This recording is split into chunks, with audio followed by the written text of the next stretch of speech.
অবশ্য নুভাকে ভিজতে দেয়নি। একটু ভিজলে সর্দি এসে হানা দেবে ওর দরজায়। পোশাক পরিবর্তন করে ধপ করে বেডে শুয়ে পড়লো আর্দ্র। এখন একটু শান্তি লাগছে।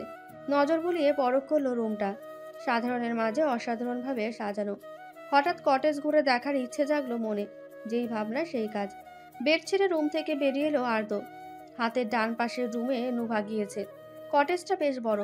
ওপরের তলায় 3টে বেডরুমের সাথে অ্যাটাচ বাথরুম। নিচতলায় মোটামুটি ভালো বড় একটা কিচেন। বিশাল জায়গা জুড়ে ড্রয়িং রুম আর ডাইনিং এরিয়া। করিডোরের শেষ প্রান্তে আরেকটা দরজা দেখে এগিয়ে যায় আর্দ্র। দরজা খুলতেই একরাশ আধার এসে ঘিরে ধরল ওকে। কেমন একটা গন্ধ আসছে নাকে।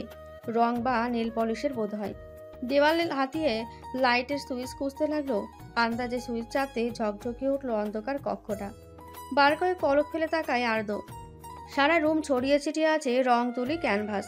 ক্যানভাসে আঁকা কিছু দৃশ্য দেয়ালে শোভা পাচ্ছে। আর্দ্রের ধরতে কষ্ট হলো না এগুলো কার অঙ্কন। ধীর পা ফেলে রুম ঘুরে ছবি দেখতে লাগলো সে।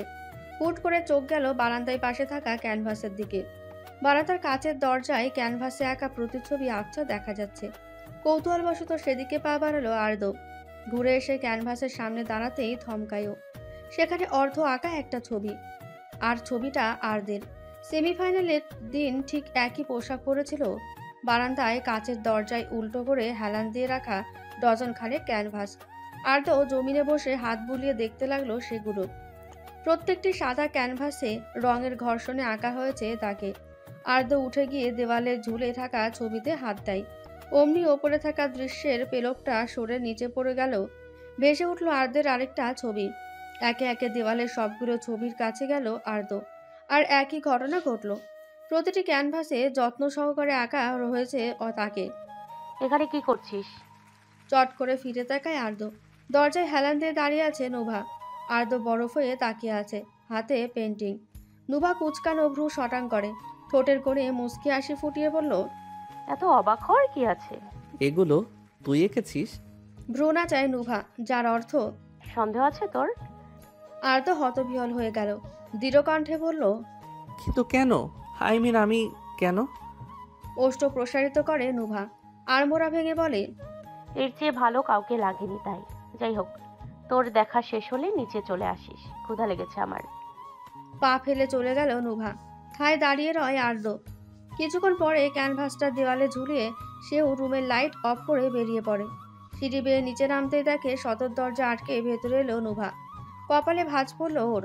নোভার পরনে বিশাল একটা কালো আলখাল্লা।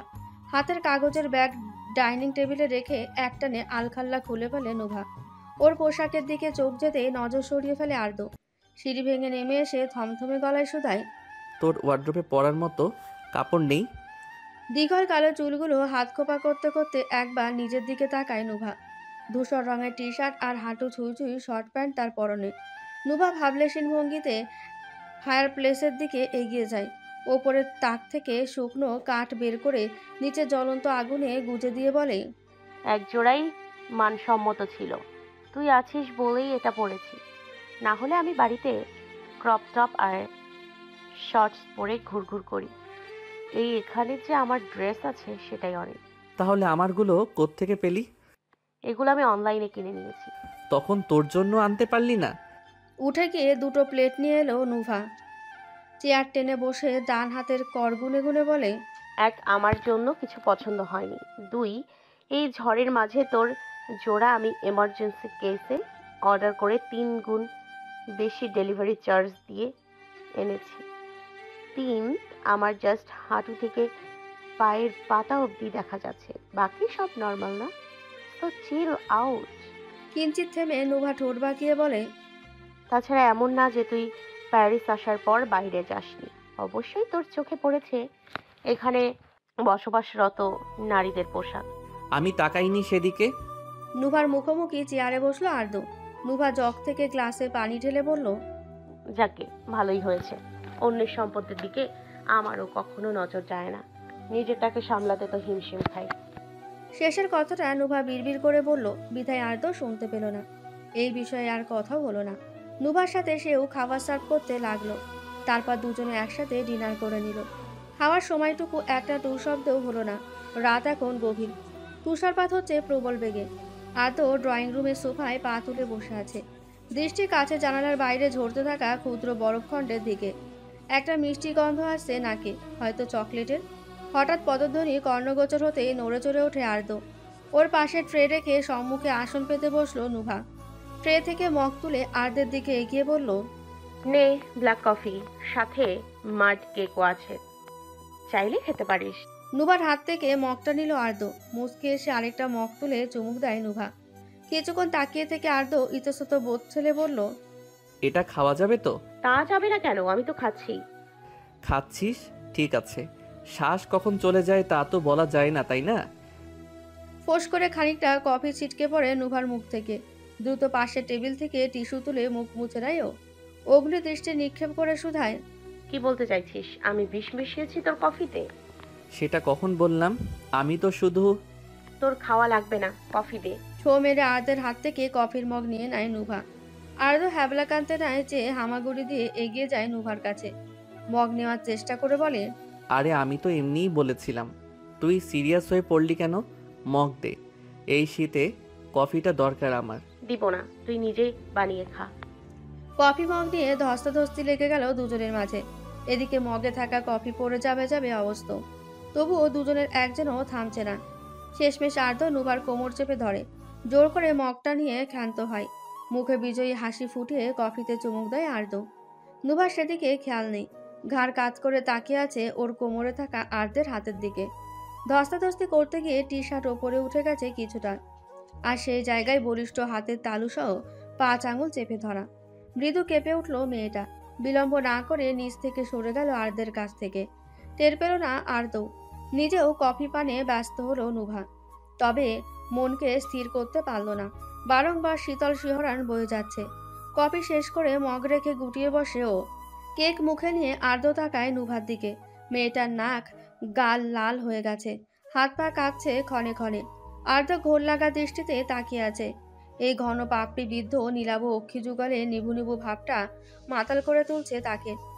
এই লাল দুগাল ছুঁয়ে দিতে বলছে তাকে। এই রক্তিম ওষ্ঠদ্বয় খুব করে টানছে তাকে। আর্দ্র হাত বাড়িয়ে দিল, তর্জনী ও মধ্যমা আঙুল দ্বারা স্পর্শ করল নুভার কপাল। সঙ্গে সঙ্গে ঘোর কেটে গেল ওর। হ্যাঁচকা টান দিয়ে নুভাকে নিকটে এনে জড়িয়ে ধরল বুকের সাথে। ততক্ষণে নুভার চোখ বন্ধ হয়ে গিয়েছে, শ্বাসের পাল্লা ভারী হয়ে এসেছে। আর্দ্র আলতো করে ওর গালে চাপড় দিয়ে বলল, নুব, নুব চোখ খোল। ঝাঁকি খেয়ে পিটপিট করে তাকায় নুভা। আর্দ্র মাথা নিচু করে ধীর গলায় বলল, মেডিসিন আছে বাড়িতে? ডানে বামে মাথা নাড়ালো নুভা। মহা চিন্তায় পড়ে গেল আর্দ্র। বাইরে যা ঝড় শুরু হয়েছে, এর মধ্যে বেরোলে নিজেই হারিয়ে যাবে। তাছাড়া এখানের কিছুই চেনে না সে। নুভা দুর্বল স্বরে বলে, শীত করে আর্দ্র। ভেতরটা মোচড় দিয়ে উঠল আর্দের, যেন কেউ ছিঁড়ে খুঁড়ে খাচ্ছে তার হৃৎপিণ্ড। নুভাকে রেখে সিঁড়ি বেয়ে দৌড়ে ওপরে যায় আর্দ্র। কয়েক সেকেন্ড বাদে ফিরে আসে কম্বল নিয়ে। নুভাকে কম্বলে লেপ্টে জড়িয়ে ধরে ফায়ার প্লেসের সামনে গিয়ে বসলো আর্দ্র। বুকের সাথে চেপে ধরে বলল, একটু পর স্বাভাবিক লাগবে, চুপ করে বস। নুভা মাথায় এলিয়ে দিল আর্দের প্রশস্ত বুকে। ধক করে উঠল মনটা। এইরকম মুহূর্ত এর আগেও জীবনে এসেছিল। সেই মুহূর্ত দিনগুলো ভুলে যাওয়া দুষ্কর। আর্দ্র এক কাজে রিয়াজের সাথে শহরের বাইরে গিয়েছিল। নুভা 16 কি 17 তখন। শীতকালীন ছুটি চলছিল বিধায় কলেজ বন্ধ ছিল। দুপুরের খাবার খেয়ে আরামে ব্যস্ত সকলে।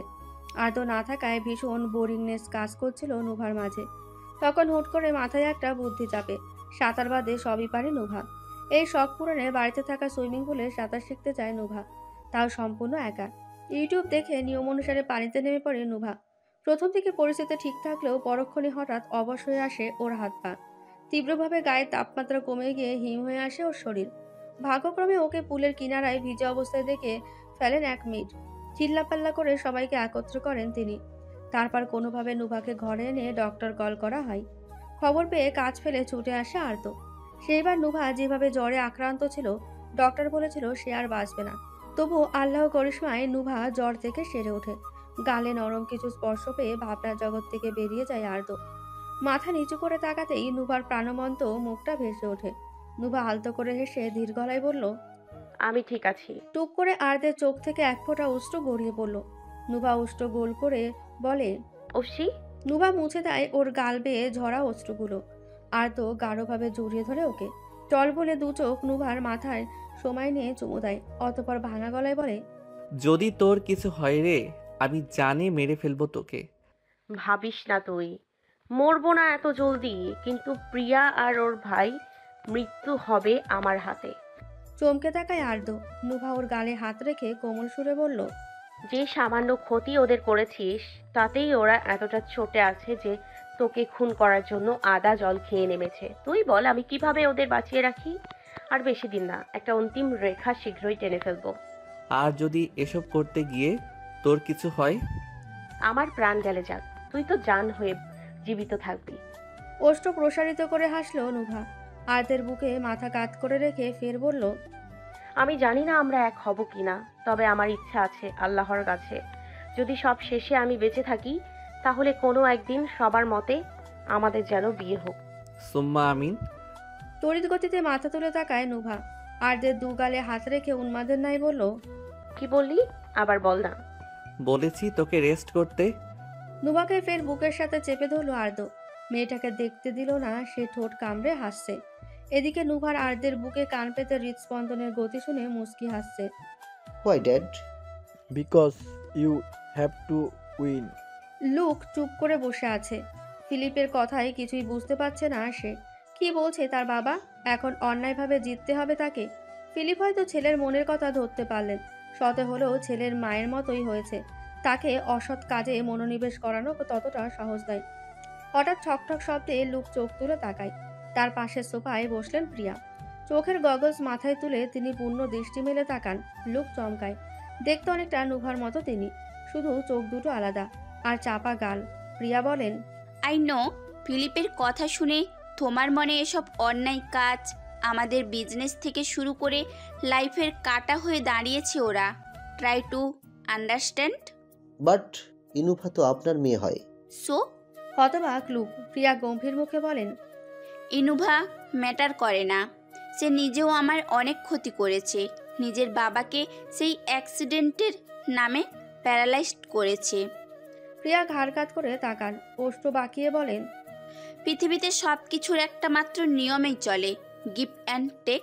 তোমার সাথে আমি বাধ্য হয়ে ডিল করতে এসেছি, কারণ আমি জানি ফিলিপ পারবে না তোমাকে মানাতে। সল্লুক, এই কাজের বিনিময়ে তুমি কি নিবে? I don't need anything. Have a good day. Sofa ছেড়ে দ্রুত পায়ে বেরিয়ে গেল লুক। ফিলিপ ছেলের যাওয়ার পানে চেয়ে বললেন, See, I told you, Pia. You can't deal with Luke now. He is gone. কিছু ভুলছো তুমি ফিলিপ। ফিলিপ জিজ্ঞাসুক নয়নে চায়। প্রিয়া শটান হয়ে বসে দেওয়ালে টাঙানো ছবির দিকে দৃষ্টি নিক্ষেপ করেন। অদ্ভুত কণ্ঠে বলেন, I can convince him in my way. Final ম্যাচে শুরু হতে আর কয়েক মুহূর্ত বাকি। ধীর পায়ে ওয়েটিং রুমে প্রবেশ করল নুভা। আর তো জ্যাকেট পরতে ব্যস্ত। সেই সুযোগে ওর ঠুক পেছনে গিয়ে দাঁড়ায় নুভা।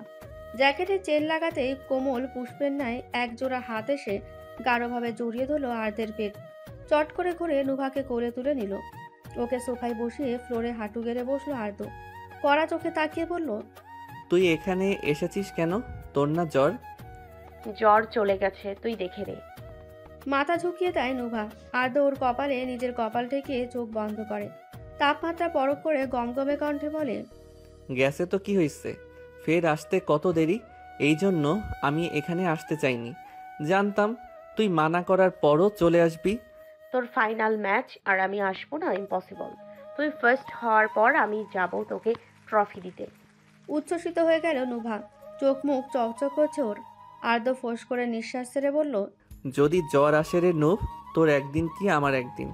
তুই একটু আদর করে দে, আর কখনো জ্বর ঠান্ডা কাশি কেউ আসবে না। থাপড়ে দাঁত ফেলে দেবো বেয়াদব মেয়ে।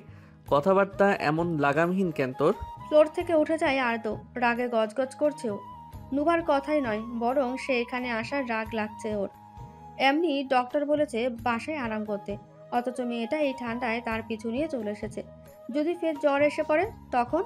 নুভা গাল ফুলিয়ে কিছুক্ষণ তাকিয়ে রইল ওর দিকে, তারপর অন্যদিকে মুখ করে বসলো। আর্দ ততক্ষণে মাথা ঠান্ডা করেছে। ধীর পায়ে এগিয়ে এসে ফের বসলো নুভার পায়ের কাছে। ওর হাত দুটো ধরে আকুতি ভরা কণ্ঠে বলল, সরি নূপ, আর বকবো না। প্লিজ রাগ করিস না। এরপর আবার বকলে ধরে বেঁধে পেটা সামায়। নুভা নিরুত্তর। আর্দ্র হাত উঠিয়ে ওর গাল ধরে নিজের দিকে ঘোরায়। তবুও নুভার বাঁকা নজরে অন্যদিকে চেয়ে রইল। হাতের মুঠোয় থাকা নুভার বা হাতটাই আর্দ্র আলতোভাবে চুমু খেলো। চোখ ঘুরিয়ে তাকালো নুভা। মন গলেছে ভেবে হাসলো আর্দ্র। অমনি ডান হাতে ছেলেটার চুল খাবড়ে ধরল নুভা। আর্দ্র মৃদু চেঁচিয়ে বলল, ছেড়ে দে ইয়ার, কেঁদে বাঁচি। আই শপথ, আর কখনো এমনটা হবে না। প্লিজ নূপ। এবার দু হাতে খামচে ধরল নুভা। ব্যথায় চোখ মুখ কুঁচকে ফেলল আর্দ্র। নিজেকে ছাড়ানো বৃথা চেষ্টা চালিয়ে বলে, আরে টাকলু হয়ে যাব তো, ছেড়ে দে না। বাহিরে কত হাজার মেয়ে বসে আছে আমায় দেখবে বলে। এই টাক দেখ। সঙ্গে সঙ্গে দু হাতে মুখ চেপে ধরল আর্দ্র। মুখ ফসকে কি বলতে গিয়ে কি বলে ফেলল। নুভা স্থির বসে আছে। চোয়াল শক্ত হয়ে গেছে মেয়েটার। নীলাভ চোখ দুটো ধূসর হয়ে গেছে। আর্দ্রের তালুর চুল ডান হাতের থাবায় নিয়ে গর্জন তুলে উঠল নুভা। হড়বড়িয়ে রুমের দরজা খুলে ভেতরে এলো রুথ। আর্দ্র নুভার অবস্থা দেখে বিস্ময়ে হা হয়ে গেল মেয়েটা। নুভা আগের নাই বলল, তোর ব্যাগ থেকে কেচিটা বের করে দে ফার্স্ট। চেঁচিয়ে উঠল আর্দ্র। মিনতিপূর্ণ স্বরে বলল, রুত রে, দোহাই লাগে, দিস না রে বইন। আমার চুলগুলো কেটে ফেলবে তোর আপু। রুথ দোটানায় পড়ে গেল। ব্যাগে হাত দিয়ে কেচি বের করে নুভার উদ্দেশ্যে রিনরিনে কণ্ঠে বলল, কি করবে আপু? তোকে দিতে বলেছি, তুই দে। নুভা হুঙ্কার দিয়ে উঠল। ধমক শুনে ঘাবড়ে গিয়ে রুথের হাত থেকে কেচিটা পড়ে গেল। এতে রাগের পরিমাণ তরতর করে বেড়ে গেল নুভার। তখন জুসের ক্যান হাতে ভেতরে এলো মানসিব। ফাইনাল ম্যাচের জন্য গতকাল সে ফের এসেছে প্যারিস। আর্দের শোচনীয় অবস্থা থেকে পিচকারির ন্যায় ফুস করে মানসিবের মুখ থেকে জুস পড়ে গেল। বার কয়েক কেশে দম ফাটা হাসিতে ফেটে পড়ল মানসিব। পারছে না ফ্লোরে গড়াগড়ি খেতে। আর্দ্র দাঁতে দাঁত চেপে বলল, খুন করে ফেলবো তোকে হতচ্ছাড়া। উঠে এসে বাঁচা আমায়, থামা ওকে। কেন ভাই, আমি কেন নামতে যাব? বউ তো তোর হবে, আমার হলে একটা কথা ছিল। খোঁচা মেরে কথাটা বলে ফের হাসতে লাগলো মানসিব। নুভা কটমট করে ওর দিকে তাকিয়ে বাজখাই কণ্ঠে বলল, এই অপদার্থর ব্যবস্থা করে আমি তোর ঠিকানায় আসছি। হতচ্ছাড়া, তৈরি থাক। চুপসে গেল মানসিব। হাসি মিলিয়ে যায় ওর। চুপচাপ ভদ্রলোকের মতো দাঁড়িয়ে রইল এক কোণে। নুভা আর্দের চুল টেনে নিজের মুখোমুখি করে রাগান্বিত স্বরে বলল, এখন হেলমেট পরে বেরোবি। বাড়িতে গিয়ে হেলমেট খুলবি। যদি দেখি কোনো শেমলেস দেশি বিদেশি মাইয়া বেডি বুড়ি তোর দিকে তাকাইছে, তাহলে তোর এই হ্যান্ডসাম থোবড়াটা বিগড়ে দিব, কথা দিলাম। তারপর তোর কি হবে? আমি তোর এই মুখ দেখে ভালোবাসিনি হারামজাদা। যা হেলমেট পর। চুল ছেড়ে টেবিল থেকে হেলমেট তুলে নুভা ওকে হেলমেট পরিয়ে ক্ষান্ত হলো। ছাড়া পেয়ে আর্দের প্রাণ ফিরে এলো।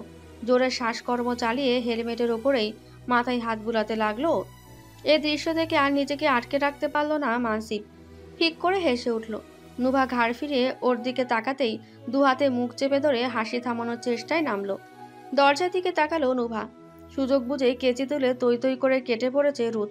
ফাইনাল ম্যাচে আরও কয়েকজন প্রধান অতিথি এসেছে কম্পিটিশনে। একজন হচ্ছেন ফিলিপ, অন্যজন প্রিয়া। জীবনে প্রথমবার নিজের সৎ মামাকে দেখছে নুভা। তার পরিচয় জেনে সে নিশ্চিত হয়েছে লুক তারই সৎ মামাতো ভাই। এখন কম্পিটিশনটা কেমন যেন ঘরোয়া লাগছে, কেননা আত্মীয়দের মাঝে হচ্ছে।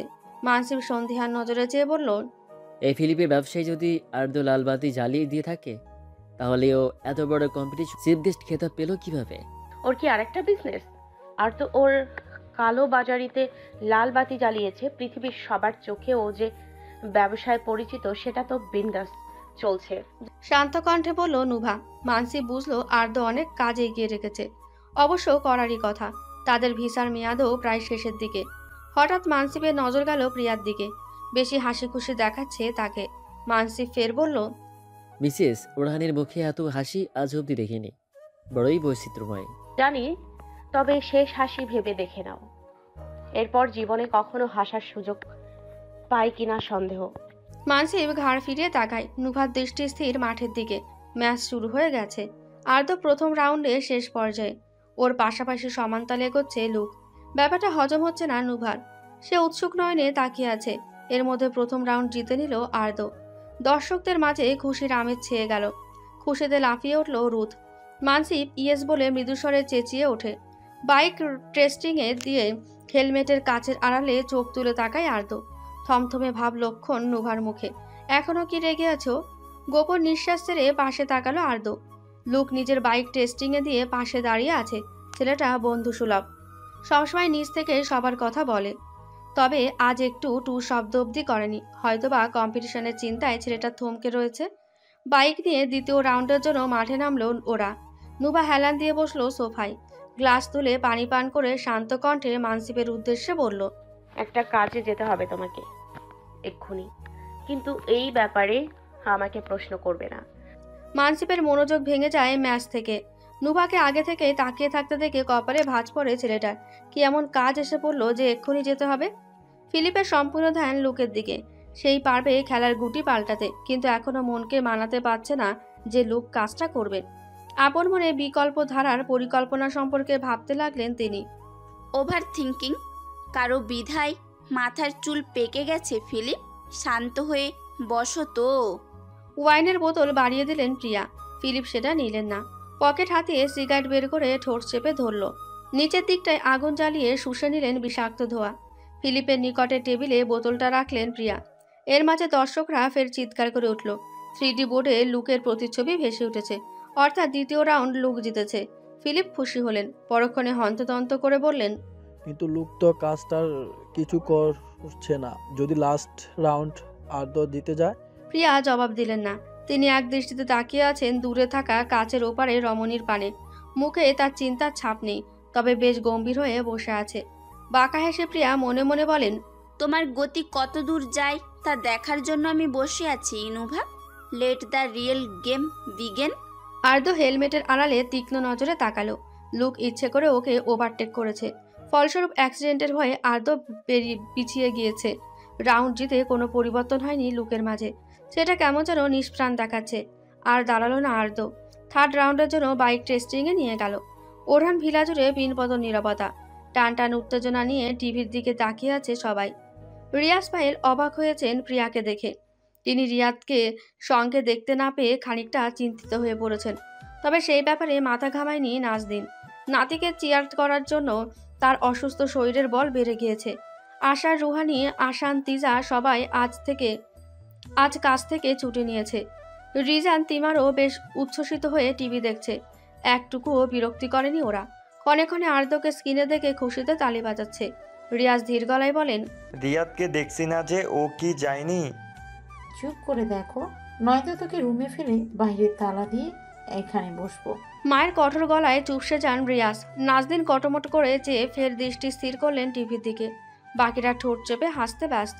তৃতীয় এবং শেষ রাউন্ড শুরু হলো। এবার যে জিতবে তার নামে লেখা হবে চ্যাম্পিয়ন ট্রফি।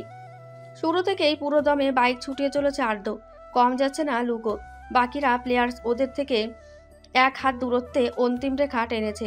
মাঠের কিনার ঘেঁষে ইমার্জেন্সি এক্সিট দিয়ে একজন স্টাফ বেরিয়ে যেতে দেখল নুভা। দ্রুত ফোন তুলে কল বসালো ও। রিং হতেই রিসিভ করলো অপর প্রান্তের ব্যক্তি। নুভা শুদ্ধ ইংরেজিতে বলল, মাঠের চারিদিকে সেফটি রাবার লাইন লাগিয়ে দাও অ্যাজ সুন অ্যাজ পসিবল। কেবিনের দরজায় ঠক ঠক শব্দ হতেই ভ্রু কুঁচকে তাকালেন ফিলিপ। দরজা খুলে তড়িৎ গতিতে ভেতরে এলো মানসিপ, সাথে ডজন খানেক police officer.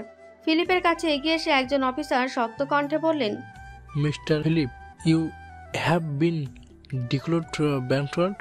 Besant is have been arrested for black market.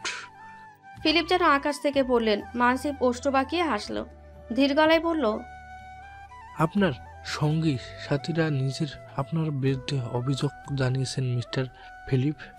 এদিকে না হয় কোর্টে গিয়ে প্রমাণ করবেন। এখন চলুন। কিছু বলার সুযোগ দেওয়া হলো না ফিলিপকে। পুলিশ সদস্য তাকে গ্রেপ্তার করে সঙ্গে নিয়ে গেলেন। ভাবাবেগে ঘটল না প্রিয়ার মাঝে। মানসিপ এক নজর তার দিকে চেয়ে মুচকি এসে দরজা চাপিয়ে বেরিয়ে গেল। আর তো নিজের সর্বোচ্চ দিয়ে বাইক চালাচ্ছে, কিন্তু বাইকটা কেন যেন নিয়ন্ত্রণে আনতে পারছে না। কেমন তালগোল পাকিয়ে যাচ্ছে। তবু আর্দ্র সামলে নিচ্ছে নিজেকে। মনোনিবেশ হারালে দুর্ঘটনা ঘটে যাবে। আর্দ্র মনে মনে দোয়াদুরুদ পড়তে লাগলো। আগাম ঝড়ের আভাস পাচ্ছে তার ষষ্ঠ ইন্দ্রিয়। হঠাৎ পিয়ার ফোন বেজে উঠল। এক পলক স্ক্রিনে তাকিয়ে ভ্রু কুঁচকান। গগলসের আড়ালে তিনি নুভার দিকে তাকালেন। নুভার দৃষ্টি তার দিকে নিবদ্ধ। দ্রুত ফোন রিসিভ করে কানে চেপে ধরলেন Priya. Madam, we are extremely sorry. Riyaz স্যারকে কেউ শ্যুট করেছে। তিনি তার রুমেই ছিলেন। আমরা ওনার ব্রেকফাস্ট নেওয়ার জন্য বেরিয়েছিলাম, এসে দেখি।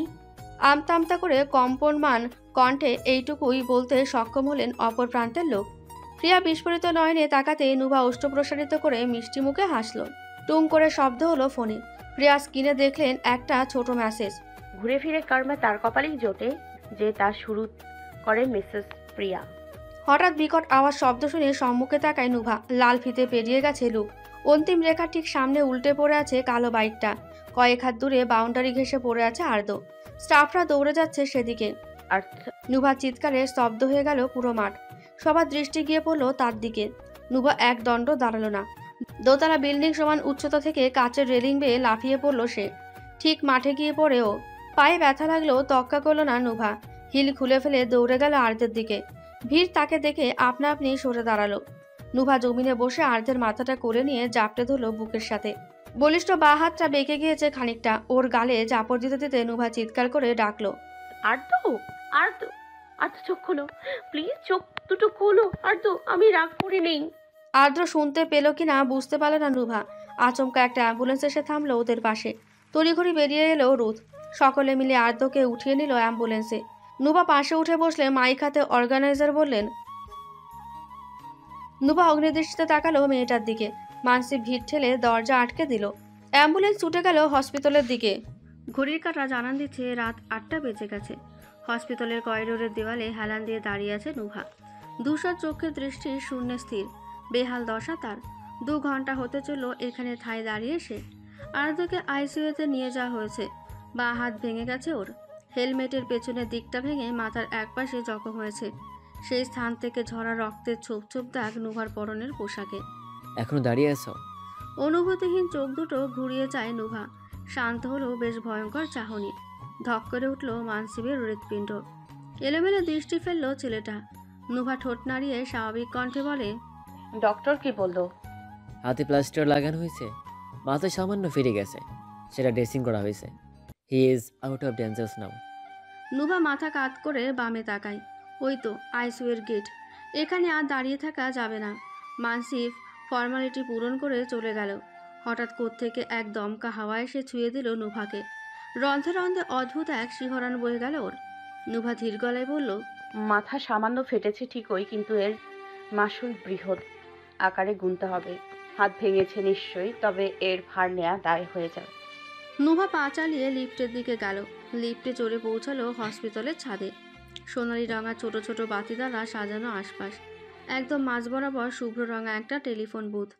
নুভা ধীরে হেঁটে গেল সেদিকটায়। বুথের দরজায় গোটা গোটা ইংরেজি অক্ষরে লেখা, পৃথিবীর মায়া ত্যাগকারী মানুষকে ছোট একটা মেসেজ পাঠিয়ে দিন। অর্থাৎ মৃত ব্যক্তিদের নাম্বারে কল দিয়ে কথা বলা যাবে এই বুথে। তবে স্বাভাবিকভাবে অপর প্রান্ত হতে কোনো জবাব আসবে না। বুথের লাইনের তারও নেই। পুরোটাই একটা সান্ত্বনা স্বরূপ ধারা। নুভা দরজা ঠেলে ভেতরে গেল। ফোন হাতে তুলে নাম্বার তুলে কল বসালো। রিং হলো না ঠিকই। কিছু সময় পর নুভা বলল, বুড়ো, কেমন আছো তুমি? নিশ্চিত অনেক ভালো আছো।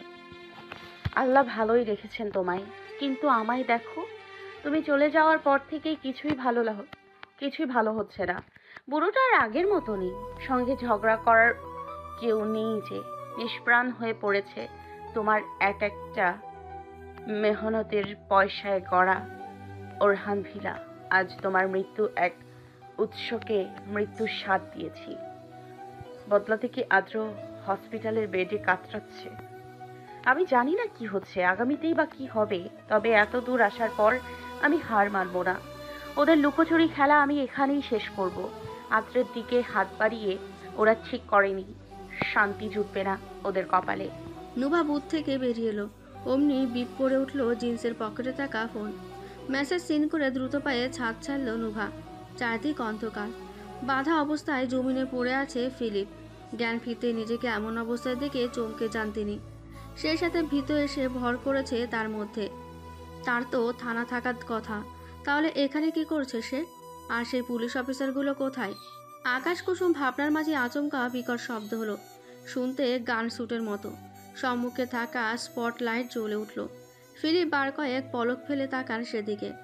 অনেকগুলো ভাঙা গাড়ির স্তূপ। সেই স্তূপের ওপর বাঁ পা ঝুলিয়ে ডান হাতুতে ডান হাতের কনুই ঠেকিয়ে বসে আছে নুভা। বা হাতে ঘোরাচ্ছে তার চকচকে কালো রিভলভারটা। দীঘল কালো চুল এলোমেলো হয়ে আছে। নীলাভ চোখের রং পাল্টে ধূসরবর্ণ ধারণ করেছে, ওষ্ঠতায় জমাট বাঁধা রক্তের ন্যায় দেখাচ্ছে, চোখে মুখে ভয়ঙ্কর ভাব লক্ষণ। নুভা রিভলভার তুলে ওপরের দিকে ফায়ার করলো। অমনি ঝকঝকে আলোতে পরিষ্কার হলো আশপাশ। চোখ বুলিয়ে চারদিকে তাকান ফিলিপ। সেদিকে চোখ যায়, শটান হয়ে দাঁড়িয়ে আছে পুলিশ অফিসার। হঠাৎ পাশের তাকাতেই চুপসে যান ফিলিপ। তারই 4 জন বিজনেস পার্টনার, যারা কিনা তার বিরুদ্ধে অভিযোগ করেছে, তারা চিত হয়ে পড়ে আছে, হাত পা বাঁধা সবার। হচ্ছেটা কি এখানে? দেউলিয়া নয়, বরং আদ্রের জানের পিছে লাগায় আপনি সহ এই ইংরেজ ভদ্রলোকের গ্রেফতার করা হয়েছে মিস্টার ফিলিপ। আপনার ভাগ্য এতটাই খারাপ যে আপনার খুন করতে স্বয়ং আমি এসেছি, ইনুভা ওরহান। বাহ, এখানে আইন বেচাকেনা যায়, তুমি জানিয়ে দিলে ইনুবা। মাথা এলিয়ে তাকায় নুভা। ফিলিপ যতটুকু সাহস সঞ্চয় করে কথাটা বলেছিল, নুভা চাহনি দিকে সেই সাহসও কুকুরে নাই উবে গেল। নুভা কাঁধ নাচিয়ে গমগমে কণ্ঠে বলল, ওদের জায়গা। সঙ্গে সঙ্গে ফিলিপের পাশে পড়ে থাকা অচেতন লোকদের ওপর বরফের পানি বর্ষণ হলো। ধরফরিয়ে উঠল সকলে। খানিকটা পানি ফিলিপের ওপর ছিটকে আসায় তার হাত পা ঠান্ডায় হিম গেল। বাকিদের গা কাঁপানো অবস্থা দেখে ভয়ে চুপসে গেল ফিলিপ। নুভা লাফিয়ে নামলো গাড়ির স্তূপের ওপর হতে। বুট জুতার ঠক ঠক শব্দ তুলে এগিয়ে এসে বসলো ফিলিপের পাশে হাঁটু গেড়ে। রিভলভার কপালে ঘষে বলল, অনেক ওরা হয়েছে, এখন ল্যান্ড করার পালা, তবে আমি সেই সুযোগ দিব না। খানিকটা ঝুঁকে ফিসফিস করে নুভা ফের বলল, ক্রস করে দিব। শুটের বিকট আওয়াজে চোখ খিচে বন্ধ করেন ফিলিপ। এক লোকের পেট বরাবর গুলি লেগেছে। চিৎকার করে উঠে লোকটা। বাকিরা হাউমাউ করে কাঁদতে শুরু করেছে ইতিমধ্যেই। টেনে হিঁচড়ে নুভার পায়ের কাছে লোকটাকে আনলো 2 জন অফিসার। বা হাতে লোকটার চুল খাবড়ে ধরে মুখ উঁচিয়ে নুভা বলল, চিনতে পেরেছিস ফিলিপ? এই সেই বান্দা যাকে ধারা আদ্রের বাইকে ডিভাইস বসিয়েছিলি তুই। তারপর মাঠ ছেড়ে কাছে থেকেও দূরে কোথাও বসে বাইক কন্ট্রোল করেছে আর সুযোগ বুঝে আদ্রের অ্যাক্সিডেন্ট করিয়ে দিয়েছে। নুভা এক হাতে উঠিয়ে দূরে ছুঁড়ে ফেলে দিল লোকটাকে। তারপর অনবরত গুলির বর্ষণ চালালো জমিনে কাতরাতে থাকা সেই রক্তাক্ত দেহে। লোকটা হয়তো অনেক আগেই মারা গেছে। দমকা বাতাসে উড়ে এসে চোখে মুখে আছড়ে পড়ছে তার দীঘল কালো চুল। নুভা ডান হাতে চুলগুলো পেছনে ঠেলে দিয়ে উঠে দাঁড়ায়। ডান হাত উঁচিয়ে তুড়ি বাজাতেই 10 থেকে 12 জন গার্ডস এসে ঘিরে ধরে ফিলিপের পাশে থাকা 2 জন লোককে। নুভা হাতের ইশারা করতেই তারা একসাথে গুলি ছুড়ে দেয় লোক দুটির ওপর। সেভাবে ইন্তেকাল করে ওরা। নীলবর্ণ ধারণ করেছে ওদের মুখ। বাকি 2 জন মুখের বুলি হারিয়ে থরথর করে কাঁপছে। নুভা ফের স্তূপের ওপর গিয়ে বসে গলা উঁচিয়ে শান্ত কণ্ঠে বলল, তোদের এখন থানায় ভিআইপি ট্রিটমেন্টে থাকার কথা ছিল, কিন্তু নিয়তি তোদের টানতে টানতে আমার দুয়ারে পৌঁছে দিয়েছে। এতে একজনের অবদান আছে। রুথকে তো চিনিস, মেয়েটার বয়ফ্রেন্ড ওরফে হুবু বর হচ্ছে গিয়ে আইনের লোক। ওকে বলেই তোদের ঠিকানা আমার পায়ের সামনে এনেছি। আদেশ রয়েছে তোদের যেখানেই পাওয়া যাক সোজা ওপরে পাঠিয়ে দেয়া, কারণ তোদের সব ধান্দা ফাঁস হয়ে গেছে। ফিলিপ, গেস কর তো কার দ্বারা? জিজ্ঞাসক দৃষ্টিতে তাকিয়ে রইল ফিলিপ। নুভা ওষ্ঠ বাঁকিয়ে বলল, তোর নিজের ছেলে বলতে আমার বিবেকে বাঁধছে, তবে এটা সত্য যে লুক এসব করেছে। ছেলে তোর মরহুম বউয়ের মতো, তাই না? নির্ঘাত সেটাই হবে। ফিলিপ হতবুদ্ধি হারিয়ে থম মেরে বসে রয়। লুক তার আপন ছেলে, তার একমাত্র ভরসা, তার সাথে বিশ্বাসঘাতকতা করেছে? না, এটা বিশ্বাসঘাতকতা না। লুক তো শুরু থেকে সত্যের পথে, অর্থাৎ ছেলেটা মানবতার দিকে এগিয়ে গেছে। তবে তাকে টেক্কা দিয়ে নুভা স্থির তাকিয়ে আছে। ফিলিপের মুখ দেখে মনের হাল স্পষ্ট ওর কাছে, কিন্তু বেশি সময় নেই হাতে। রিভলভার কোমরে গুজে উঠে দাঁড়ায় নুভা। গর্জন তুলে বলে, ওদের হাত পায়ের রক কেটে মৃত্যুর সাথে যাত্রাপথে পাঠিয়ে দে। যাত্রা শুভ হোক ফিলিপ। নুভার বলতে দেরি কালো পোশাকধারী দানব আকৃতির লোকগুলো দৌড়ে ঝাঁপিয়ে পড়ল ফিলিপ এবং বাকিদের ওপর। ওদের ভবন কাঁপানো চিৎকার তোয়াক্কা না করে একে একে সবার হাত পায়ের রক কেটে ফেলল। ফিনকি দিয়ে ছিটকে রক্তের ফোয়ারা বইতে লাগলো। এমন গা গুলানো দৃশ্য দেখে স্থির থাকতে পারলেন না অফিসাররা, তবে নড়লেনও না। চোখ মুখ খিচে ঠায় দাঁড়িয়ে রইলেন নিজেদের স্থানে। ফিলিপের চোখ খোলা লাশটার দিকে তাকিয়ে আছে নুভা। মুখে আজ হাসির ছিটে ফোটাও নেই, অথচ অন্য কোনো সময় হলে হুঙ্কার তুলে হাসতো। নুভা নম্র সুরে বলল, thanks for accompany mister officers. You all may leave now. The dead bodies. I need them. হকচকিয়ে ওঠেন অফিসাররা, তবে নুভার দৃঢ় দৃষ্টির সীমানায় কিছু বলতে সক্ষম হলেন না। একজন সন্তর্পণে কল বসালো কাউকে, বাক্য দুয়েক ব্যয় করে কল কেটে চোখে ইশারা করলো সবাইকে বেরিয়ে যেতে। সকল অফিসাররা দল বেঁধে বিদায় নিল। তারা যেতেই এক গার্ড এসে নুভাকে নিচু স্বরে বলল, ম্যাম, অল ডান। লিভ। নুভাকে স্যালুট জানিয়ে গার্ডস বেরিয়ে গেল। ওভারকোটের পকেট হাতিয়ে লাইটার বের করেও আধো আধো পায়ে মেন গেটের দিকে এগিয়ে মাঝ রাস্তায় জ্বলন্ত লাইটার পেছনে ছুড়ে দিল নুভা। আগে থেকে কেরোসিন ছিটিয়ে রাখার ফলে আগুনের স্পর্শে দাও দাও করে জ্বলে উঠল আশপাশ। এক পলক জ্বলন্ত পরিত্যক্ত ফ্যাক্টরির দিকে চেয়ে বাইকে বসে স্টার্ট দিয়ে ছুটে গেল নুভা। জ্ঞান ফিরতেই পিটপিট করে তাকায় আর্দ্র। মাথা কাত করে বাঁদিকে তাকাতেই নুভার ঘুমন্ত মুখশ্রী দেখতে পেল। মেয়েটা তার প্লাস্টার করা বা হাতটায় আলতোভাবে হাত রেখে মাথা বেড়ে কাত করে ঘুমিয়ে আছে চেয়ারে বসে। আর্দ্র স্বস্তির নিঃশ্বাস ছাড়ল, তবে ঘড়ির দিকে চোখ পড়তে সেই শ্বাস দীর্ঘশ্বাসে পরিণত হলো। তাহাজ্জুদের ওয়াক্ত চলছে। এতক্ষণে নুভা কত বড় যুদ্ধকাণ্ড ঘটিয়েছে সেটা খানিকটা হলেও আজ করতে পারছে আর্দ্র। শরীর তুলে হেলান দিয়ে বসলো সে। এতে একটু নড়ে চড়ে উঠল নুভা। ডান হাতে নুভার মাথায় হাত বুলিয়ে দিল আর্দ্র। তারপর মাথা নিচু করে গাঢ় চুম্বন করলো ওর ললাটে। হালকা হেসে বলল, আমার শান্ত বাঘিনী জেগেছিল। ধীরে দরজা ঠেলে প্রবেশ করলো মানসিব। আর্দ্রকে সজ্ঞান অবস্থায় নুভার দিকে প্রেমময় নয়নে চেয়ে থাকতে দেখে মৃদু হাসল সে। অতপর গলা ঝেড়ে বলল, পূর্ণতায় কোন অপূর্ণতা খুঁজতে ব্যস্ত তুই? ও আমার হৃদয়াঙ্গনের যত্নে রাখা একমাত্র ফুল ছিল। তারপর একসময় সে আকাশ ছোঁয়া আকাঙ্ক্ষা হয়ে গেল, ফের ফিরে এলো আমার কাছে। যেভাবে দিন শেষে পাখি ফিরে আসে তার ঠিকানায়। আমি বুঝি না ভাগ্য কোন দিকে যাচ্ছে, কিন্তু আমার ভয় হয় শেষটার কথা ভাবলে। যদি আর কোথাও কেউ যাচ্ছে না? এবার তোদের বিয়ে দিয়েই আমি স্থির হব। অনেক তো হলো দূরত্ব, আর কত? এখনো হায়নার কবল থেকে বেরিয়ে আসতে পারিনি। এরপর কি হবে তা ভাবতে ভাবতে দিন চলে যাচ্ছে। মানসিব এসে বসলো আর্দের ডানে পাশে চেয়ার টেনে। আর্দ্র নুভার থেকে চোখ সরিয়ে মানসিবের দিকে চেয়ে হেসে বলল, তুই না আমাদের বিয়ে দিয়ে স্থির হবি, এখনই স্থির হয়ে বসলি কেন? আই, এখনই বিয়ে করে নে। আমি কাজে রাখতে যাচ্ছি, তুই নুভাকে উঠা। ধূপতাপ পা ফেলে বেরিয়ে গেল মানসিব। ওর ভাবভঙ্গি দেখে শব্দ করে হেসে উঠল আর্দ্র। তার খেয়ালই নেই এখানে একজন আছে যে কিনা ঘুমের রাজ্যে তলিয়ে আছে।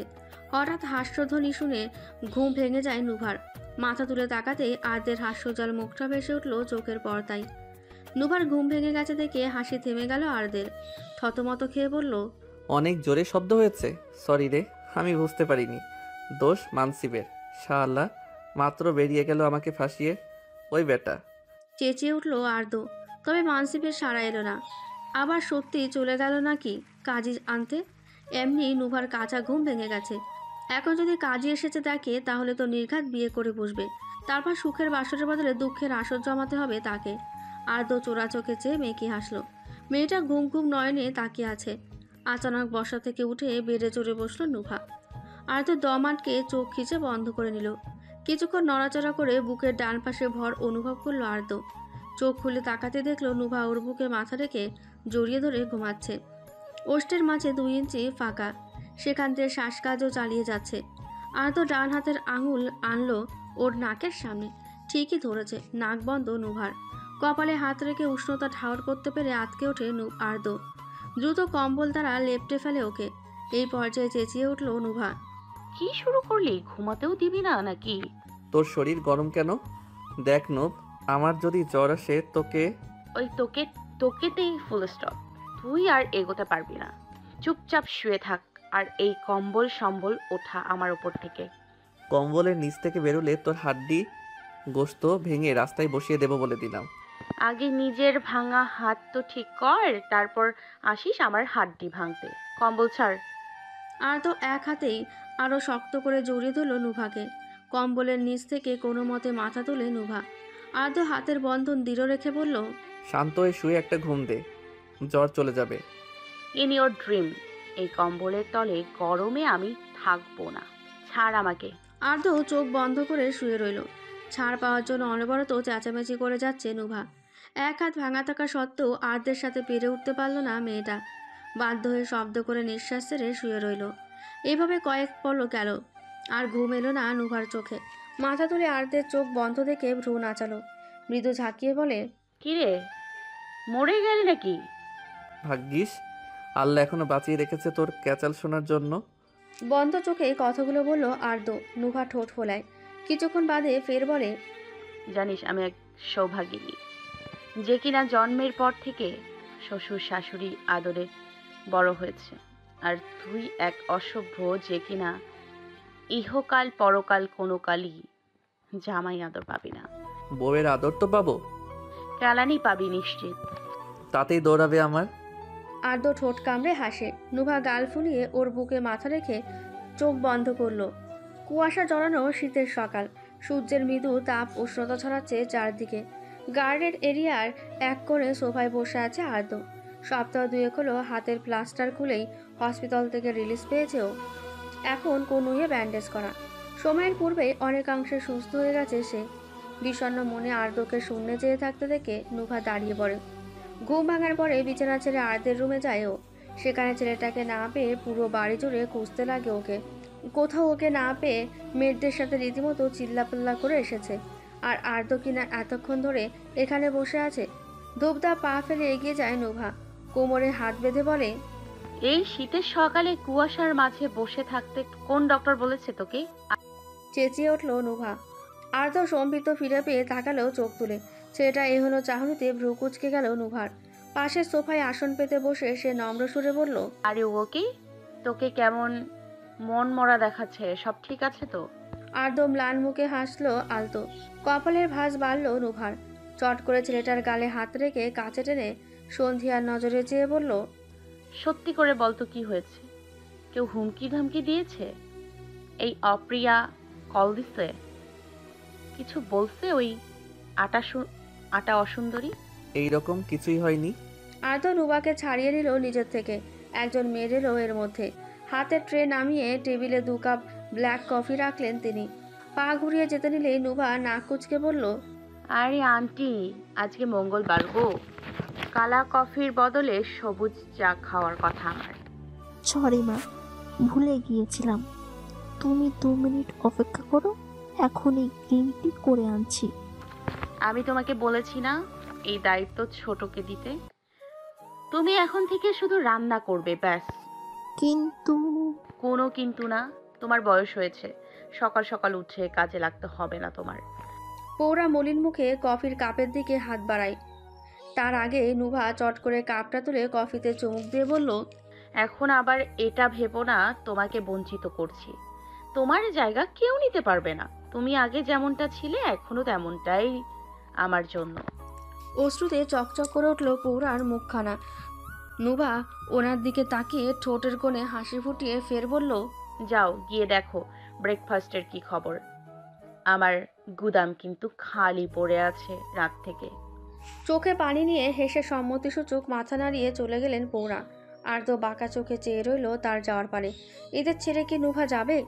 কিরে, আবার কই হারিয়ে গেলি? আর তো মুচকি এসে কফির কাপ তুলে নিল। দুজনে কিছুক্ষণ কাটালো মৌনতায়।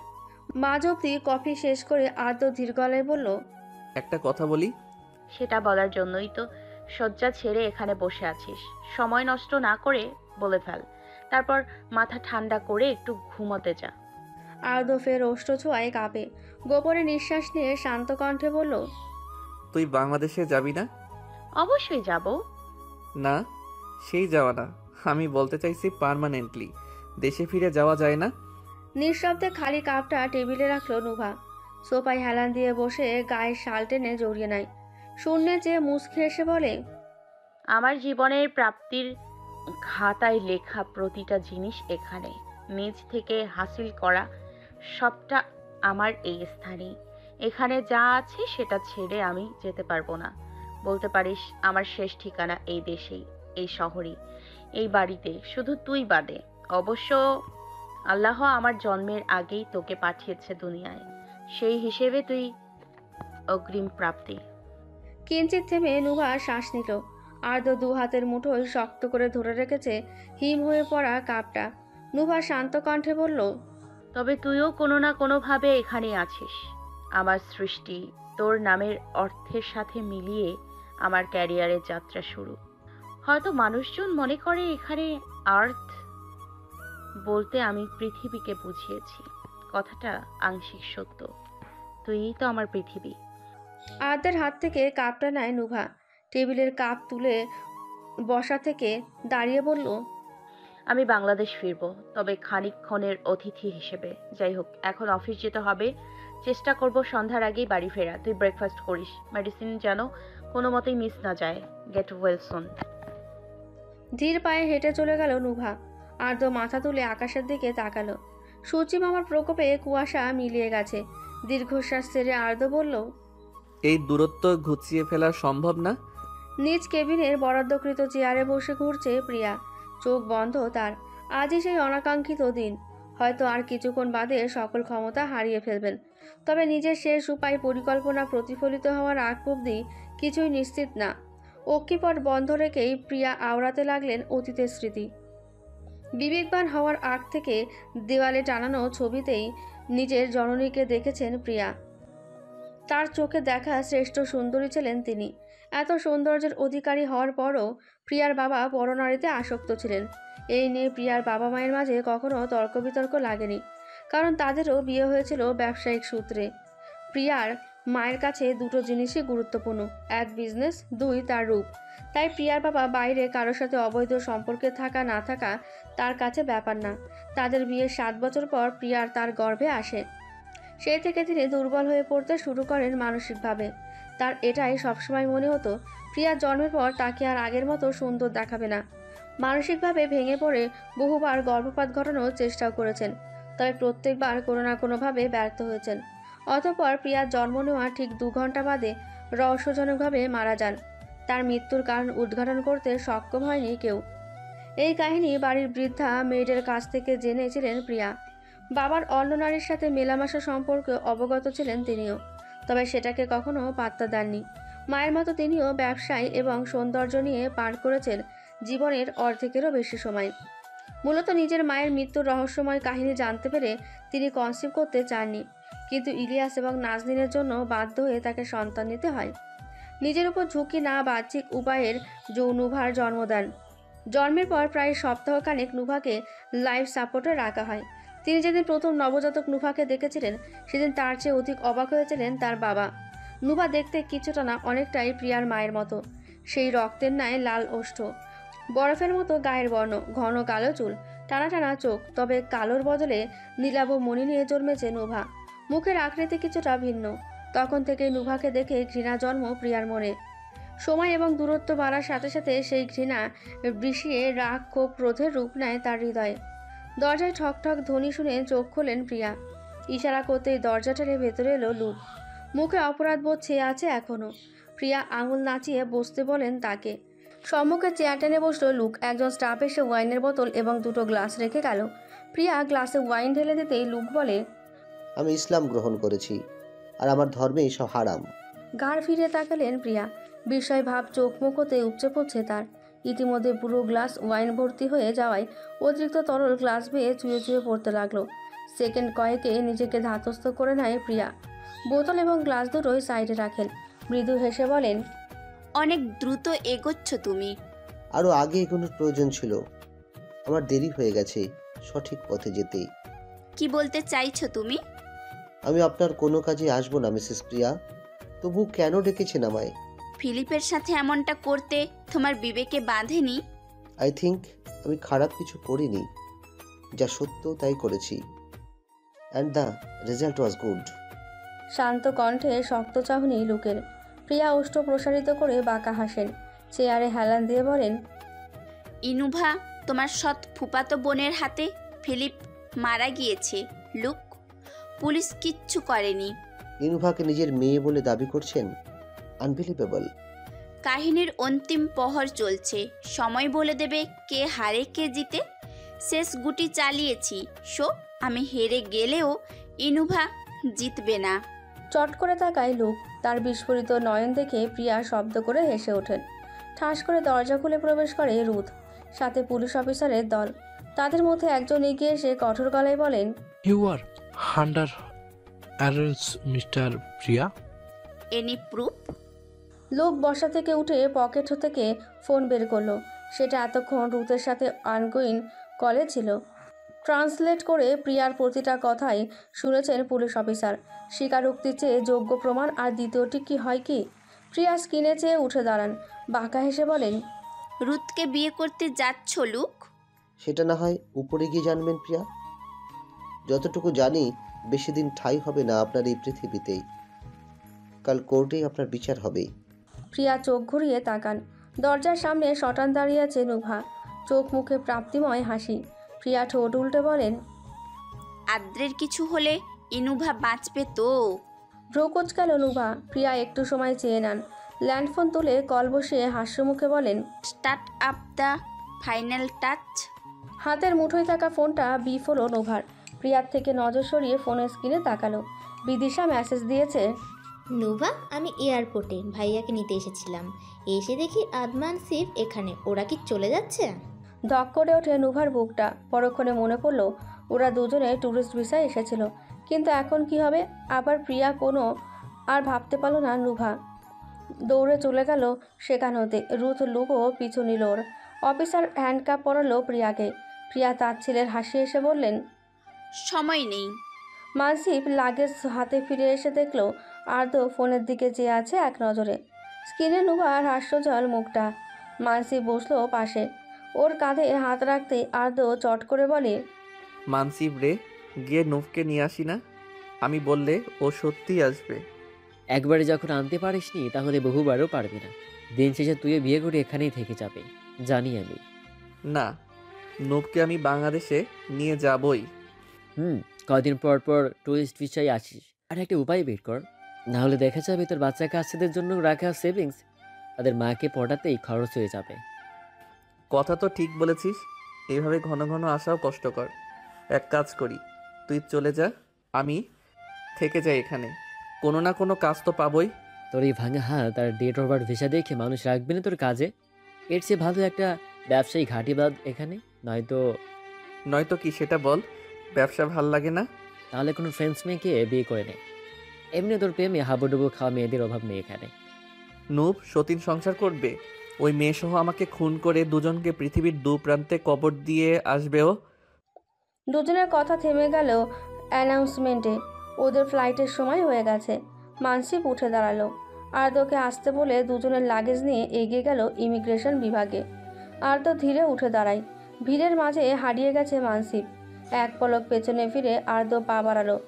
এমনি সূক্ষ্ম এক শব্দ হইল কর্ণধারে। কান খাড়া করতেই ভ্রুম ভ্রুম আওয়াজ শুনে চমকায় ছেলেটা। এমন টালমাটালভাবে তো একজনই বাইক চালায়। চট করে পেছনে তাকায় আর্দ্র। ওর থেকে ঠিক কয়েক হাত দূরে একটা পুলিশ বাইক থামলো। হ্যাঁ, ওপরে নুভা বসে আছে।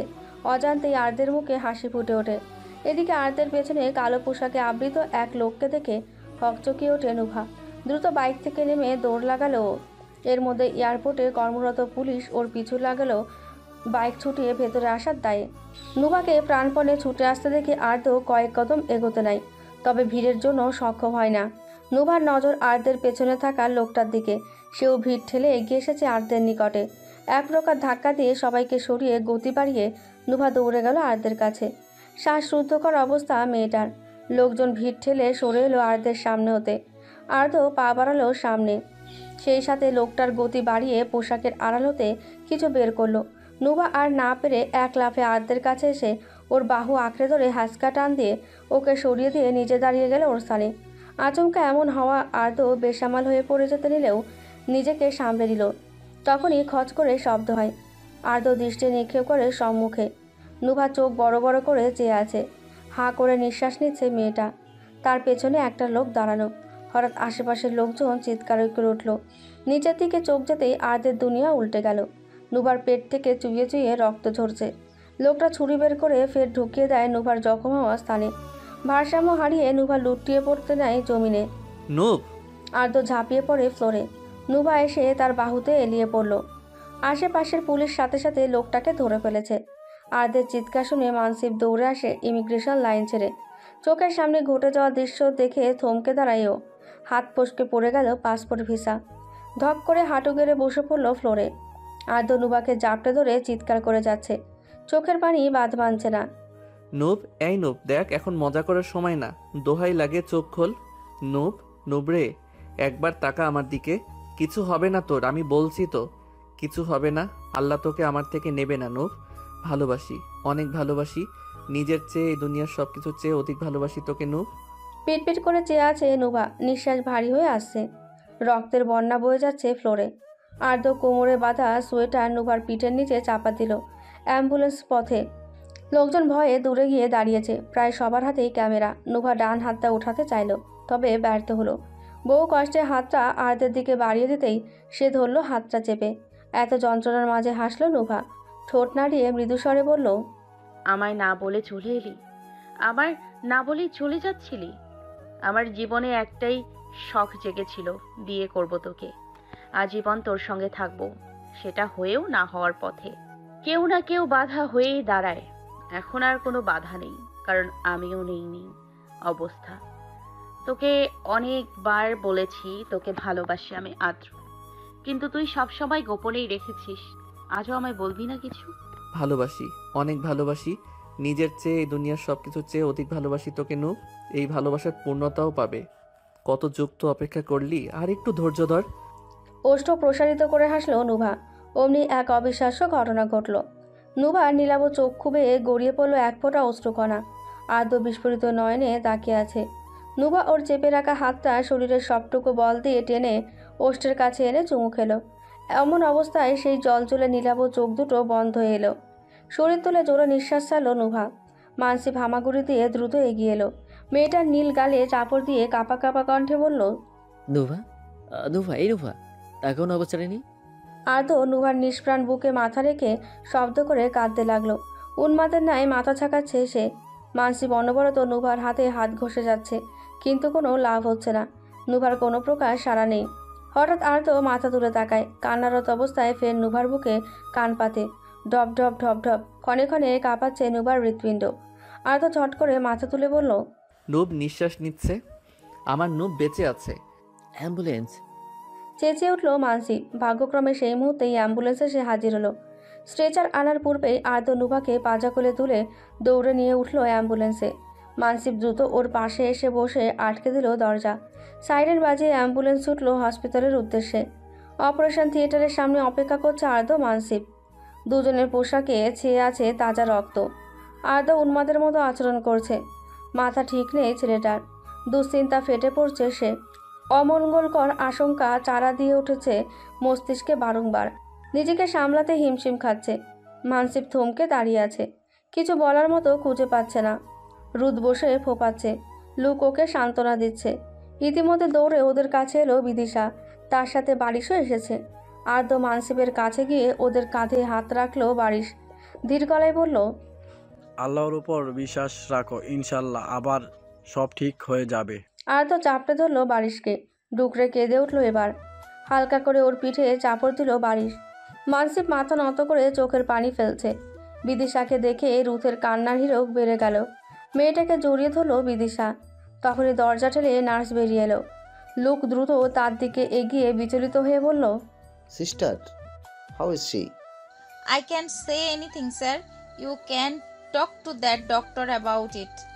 ব্যস্ত পায়ে চলে গেল নার্স। পরক্ষণে আরও দুজন নার্স এবং ডক্টর নিয়ে প্রবেশ করলো অপারেশন থিয়েটারে। তৃষ্ণার্ত ব্যথিত নয়নে বদ্ধ দরজার দিকে তাকিয়ে রইল সবাই। রাত প্রায় 10টা। একে একে 5 জন ডক্টর এবং নার্স বেরিয়ে এলো অপারেশন থিয়েটার থেকে।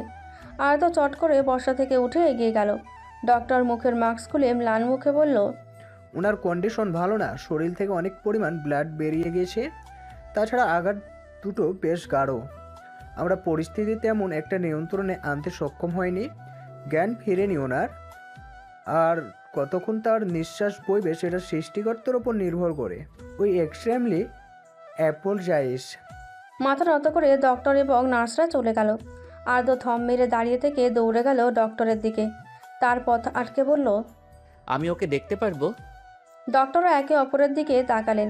চোখে চোখে কথা সেরে ডান হাতে তর্জনী তুলে সম্মতিসূচক মাথা নাড়ালেন। অর্থাৎ যেতে পারবে, তবে একজন।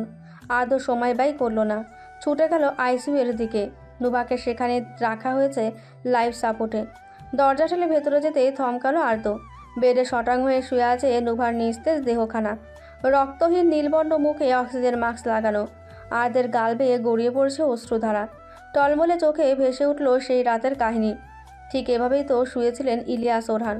স্মৃতি চারা দিয়ে উঠতেই আর্দ্র ধীর পা ফেলে নুভার পাশে গিয়ে দাঁড়ালো। ধপ করে ফ্লোরে বসে হাঁটুতে ভর দিয়ে মাথা এলিয়ে দিল নুভার কাঁধের কাছে। শব্দ করে কেঁদে উঠল ছেলেটা। ভাঙা গলায় বলল, কেন এমনটা হলো? তুই কেন এলি নূপ? আমি না হয় মরে যেতাম, তোর তো কিছু হতো না, তাও কেন এসবের মাঝে এসে পড়লি? এখন কি করব আমি? কি করব তোকে ছাড়া? আমি কি কখনো ভাবতে পেরেছিলাম এমন একটা দিন আসবে যেখানে তোকে এভাবে দেখব? এতটা অসহায়, এতটা নীরব। আমি জানি আমি সব সময় আমার অনুভূতিগুলো লুকিয়ে রেখেছি, কখনো সুযোগ পাইনি তোকে বলতে, বা ইচ্ছে করেই বলিনি। কিন্তু আজ যদি এটাই শেষ দিন হয়, আমি চুপ থাকতে পারবো না নোভা। গলা ভারী হয়ে আসছে আর্দ্রের। সে ধীরে বলল, তুই জানিস না নূপ, আমার জীবনটা তুই দিয়ে শুরু হয়েছিল। আর যদি তুই চলে যাও তাহলে আমি কি নিয়ে বাঁচবো? তোর হাসি, তোমার বকা, সব আমার জীবনের রং। প্লিজ চোখ খোল, আমাকে শূন্যতার মাঝে ফেলে চলে যাস না। মাথা তুলে নুভার আরও নিকটে গিয়ে আর্দ্র ফিসফিস করে বলল, আমি তোকে ভালোবাসি, সারা জীবন ভালোবেসে যাব, কিন্তু প্লিজ তুই আমাকে ছেড়ে যেতে পারিস না। আর্দ্র নুভার দিকে তাকিয়ে গভীরভাবে শ্বাস নিচ্ছে, যেন কোনো অলৌকিক উপায় খুঁজছে তাকে ফেরানোর। আর্দ্র ধীরে ধীরে নুভার হাতটা ধরে রেখে ফিসফিস করে বলে, তুই চলে যাবি নোভা? এটা হতে পারে না। তুই কথা দিয়েছিলি আমাকে কখনো ছেড়ে যাবি না। আগে আমার মৃত্যু কামনা করেছি আমি, কিন্তু এইভাবে আমাকে ভেঙে দিতে চেয়েছিলি তুই। আর্দ্র দুর্বলভাবে নুভার হাতটা বুকের কাছে টেনে নেয়। কান্না মিশ্রিত সুরে বলে, তুই কি জানিস, একটা আশা পেয়েছিলাম এখানে এসে। তোর জন্য আমি কত স্বপ্ন দেখেছিলাম, কত কথা বলার ছিল, একটা সুযোগও দিলি না, একটা শেষ কথা বলতেও পারলাম না। কেন? আর্দ্র চোখ বন্ধ করে নিজের কান্না দমানোর চেষ্টা করে, কিন্তু পারে না। মাথা নিচু করে ফের বলে, তুই বলেছিলি আমি তোর জীবনের আলো, কিন্তু তুই চলে গেলে সেই আলো নিভে গেল। নূপ, আমি তো তুই না থাকলে আমি কিভাবে থাকবো? তুই শুধু আমার ভালোবাসা না, তুই আমার অস্তিত্ব, আমার সব, আমার উড়নচণ্ডী। দেখো তোর অপদার্থ আজ নিরুপায়। আচমকা হার্ট রেটের মেশিনে শব্দ শুরু হলো। ঢেউ খেলানো দাগটা স্থির হয়ে যেতে লাগলো। আর্দ্র স্তব্ধ হয়ে যায়। তীব্র শূন্যতা ভর করে তার চোখে মুখে। নুবরে, মাথা নত করে চিৎকার করে কাঁদতে লাগলো আর্দ্র।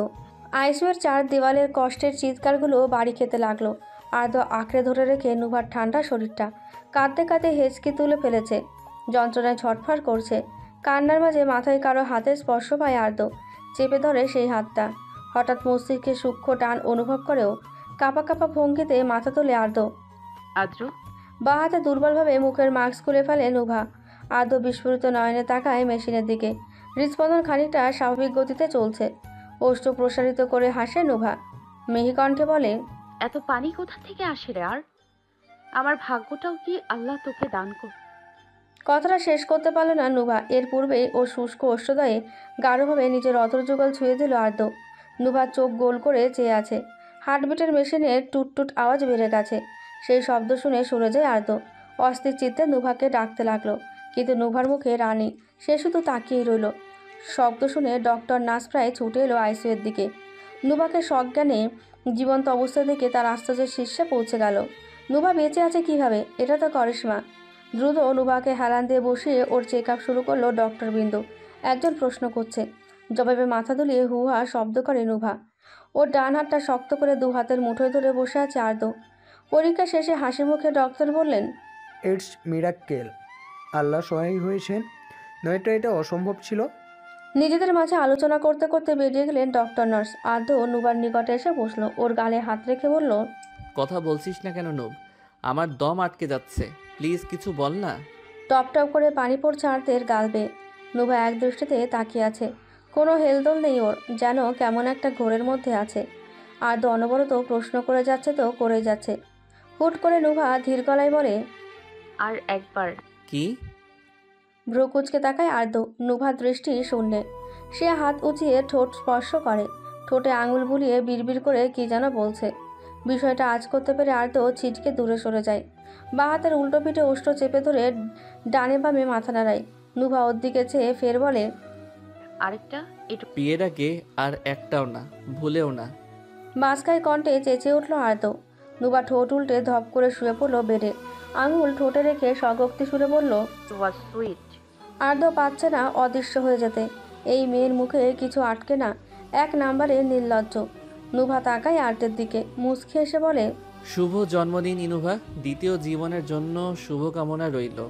আজ হসপিটাল হতে রিলিজ পাবে নুভা। এই 2 সপ্তাহে কেবিনটায় ঘাঁটি কেটে বসেছিল সকলে। আর্দ্র মানসিব একদম নিজ বাড়ির মনে করে থেকেছিল এখানে। দিনে যে কোনো 12 ঘন্টা সঙ্গে থাকতো রুথ লুক। সৎ ফুপাতো বোন হলেও নুভার সাথে বেশ ভালো জমে গেছে লুকের, যা মোটেও সহ্য করে না আর্দ্র। আর মানসিব, সে তো সুযোগ পেলেই এই কথা নিয়ে খেপায় ছেলেটাকে। তাছাড়া প্রতিদিন সময় করে দেখেছে তো অ্যাশ, সেরেনা, বাড়ির শশী, আলো, বিদিশা এবং তার হাজবেন্ড। আদালত শাস্তিস্বরূপ প্রিয়াকে মৃত্যুদণ্ড দিয়েছে। আর যেই লোকটা নুভাকে আঘাত করেছিল তার বিরুদ্ধে যাবৎকাল কারাদণ্ড জারি করেছে আইন।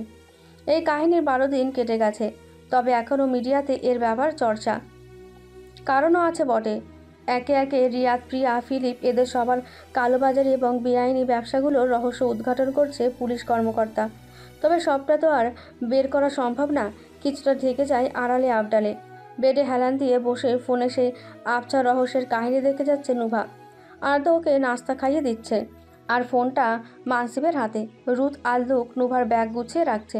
নুভা মুখে খাবার নিয়ে ফোনের স্ক্রিনে চেয়ে আছে দেখে রেগে গেল আর্দ্র। মানসিবকে ধমকে বলল, হতচ্ছাড়া বেটা, কি শুরু করলি রে তুই? দেখছিস না কত বলে কয়ে খাওয়াতে হচ্ছে, আবার এই ফোনটা আনলি কেন এখানে? এখন তো না খেয়ে ওদিকে চেয়ে আছে। আশ্চর্য, আমাকে গালাগাল করছিস কেন? আমি কি চয়েসে এখানে ফোন ধরে বসে আছি? ওর কথাটা অমান্য করলে নাকি আমার পাসপোর্ট দেবে না? তখন আমি দেশে ফিরবো কিভাবে? দেখা যাবে পুলিশ জেলে নিয়ে গেছে ধরে। একদমে কথাগুলো পড়ে জোরে নিঃশ্বাস চাইল মানসিব। আর্দ্র কটমট করে তাকিয়ে আছে ওর দিকে। তার নিজের পাসপোর্টও নুভার কবলে পড়ে আছে বহুদিন, ধুলো পড়ে গেছে হয়তো। মূলত নুভাকে না জানিয়ে দেশে ফিরে যাওয়ার পদক্ষেপ নেওয়ায় পাসপোর্ট হারাতে হয়েছে ওদের। দরজায় কড়া নেড়ে যেতে এলো বারিশ, সাথে শশী এবং বিদুষাও এসেছে। বাবার কোল থেকে নেমে দৌড়ে নুভার কাছে গেল আলো। মানসিব ওকে কোলে তুলে বসিয়ে দেয় বেডে। বারিশ মুচকে এসে বলে, অবশেষে রিলিজ পাচ্ছ, কংগ্রেস। কংগ্রেস কেন প্রফেসর? এখন তো ঘন ঘন হসপিটালের দর্শনে আসা লাগবে আমার। ভ্রু কুচকে তাকায় বারিশ। শশীর মাথায় খানিকটা জোর দিতেই আসল কারণটা ধরতে পারে।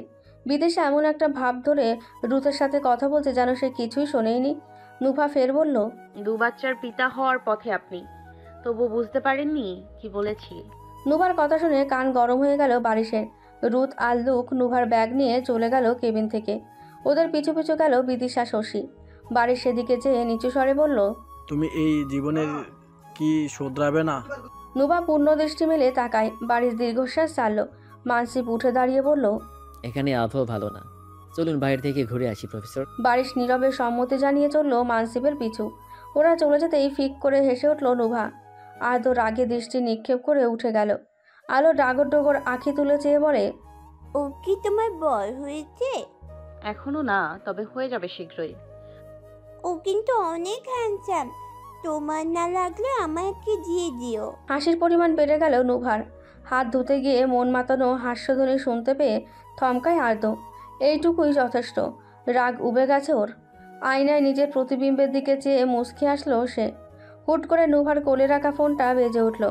এই তো প্রণতা আনস পরশের সাথে কথা বলে এসেছিল। ওরা নাকি বাংলাদেশে ফিরছে। হাসি মুখে নুভা ফোন রিসিভ করতেই রিজান তিমার চেঁচিয়ে উঠল, ফুপি। ওরে আপুরা, কেমন আছেন আপনারা? জবাব দেওয়া পূর্বেই রিয়াজ ফোনটা নিয়ে একটু দূরে সরিয়ে রাখলো।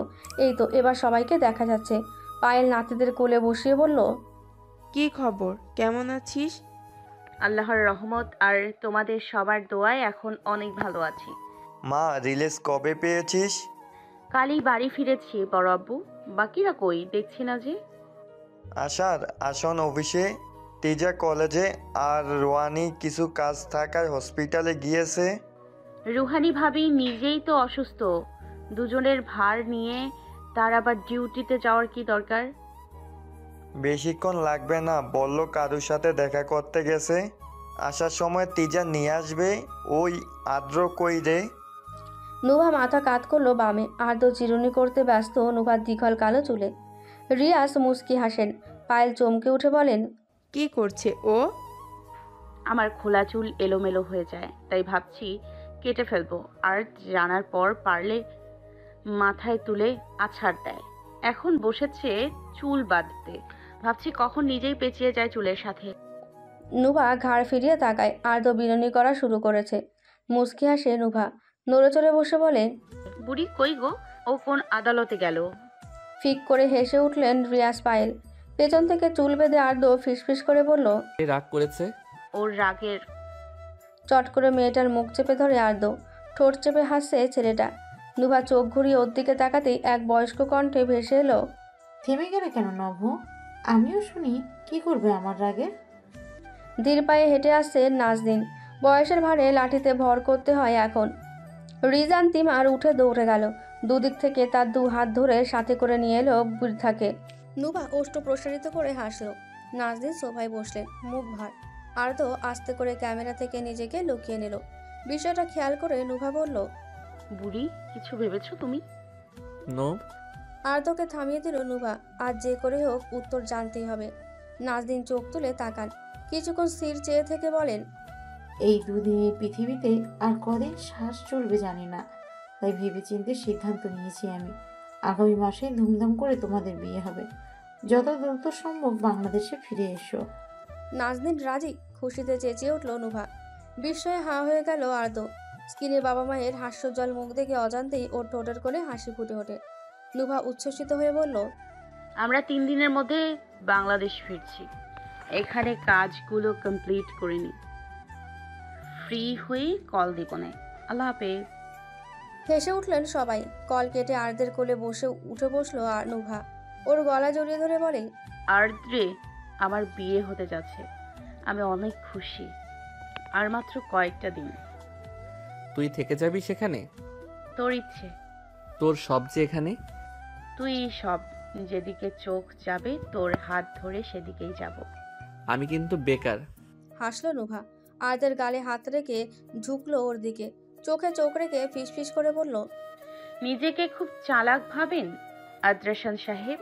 আমি বুঝি জানি না আমার পিঠ পিছে আপনার পরিকল্পনা কতদূর গিয়েছে। অবাক ছাপ ফুটে উঠল আর্দ্রের মুখে। নুভা এই ব্যাপারেও জানে, কিন্তু এটা তো সে কাউকে বলেনি। তাহলে কিভাবে জানলো? নুভা ওর বুকে মাথা রাখলো, কোমল কণ্ঠে বলল, তুই যে আমার কথা ভেবে এত বড় সিদ্ধান্ত নিয়েছিস, এটাই অনেক আমার জন্য। বিশ্বাস কর, একটুখানি ভালোবাসা বাদে আর কিছুই পাওয়া নেই তোর কাছে। শুধু আমায় ভালোবেসে যাস, তাতেই চলবে তোর? দৌড়াবে।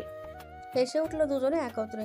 আর্দ্র নুভাকে বাহু বন্ধনে আগলে ওর মাথায় থুতনি ঠেকিয়ে বলল, তবে তাই হোক। গেটের ওপরে গোটা গোটা অক্ষরে লেখা ওরহান পরিবারের পারিবারিক কবরস্থান।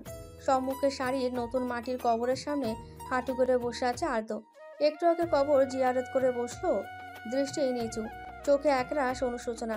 সন্তর্পণে কালো পাঞ্জাবির হাতায় চোখের কোণে জমা অশ্রু মুছে আর্দ্র অন্যমনস্ক হয়ে বিড়বিড় করে বলে, এমনটা না হলেও পারতো আল্লাহ, যদি সবকিছু স্বাভাবিক হতো। কি রে, হলো না তোর? কবর জিয়ারত করতে এসে মাফ চাইতে বসে গেলি নাকি? চকিত ভঙ্গিতে তাকালো আর্দ্র। নুভা এসে পাশে দাঁড়ালো। পরনে কালো শাড়ি, আঁচল মাথায়। নুভা মুচকে এসে ধীর গলায় বলল, আমার বরটার উপর রেগে থেকো না বুড়ো। মাফ চাইতে চাইতে ও আমার কথা ভুলে যাবে। বিয়ে করে একটা নিয়মই তো ভেঙেছি। আর আর্দ্র আঁকড়ে ধরলো নুভার হাতটা।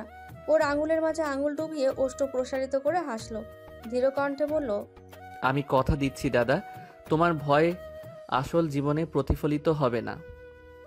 তোমার নবর সঙ্গী হিসেবে জীবনের প্রতিটি মুহূর্তে ওর সঙ্গে থাকবো আমি। ওর আনন্দ, দুঃখ, সফলতা ও সংগ্রামে আমি ওর পাশে দাঁড়িয়ে থাকব। ওর প্রতি সম্মান এবং ভালোবাসা আমি সবসময় রেখে যাব। আমি ওকে ভালোবাসবো, যত্ন নেব এবং ওর সঙ্গে জীবনের প্রতিটি পথ পাড়ি দেব। আমি প্রতিশ্রুতি দিচ্ছি, ও কখনো একা হবে না। আমার হাত ওর হাতের সাথে থাকবে চিরকাল। নুভা প্রেমময় দৃষ্টিতে চেয়ে আছে নীলাভ চোখ দুটি চিকচিক করছে সুখের অশ্রুতে। আর্দ্র গাঢ় করে চুম্বন করলো নুভার ললাটে। গালে হাত রেখে মোলায়েম গলায় বলল, তোমার কাছে আমার মন সবসময় বাঁধা। ভালোবাসি উড়নচণ্ডী, আমার নিজের মতো করে সবার উপরে রাখি তোমায়। তোমার হাসি, তোমার দুঃখ, তোমার প্রতিটা অনুভূতি আমার কাছে অনেক দামি। তুমি আমার জন্য সত্যি বিশেষ, আর সেই কারণেই তোমাকে ভালোবাসি ইনুভা। তুমি যে আমার হৃদয়ের অনেক কাছে, তুমি আমার সবটুকু। ভালোবাসি অপদার্থ, ভীষণ ভালোবাসি তোমায় আদ্রশান সাহেব।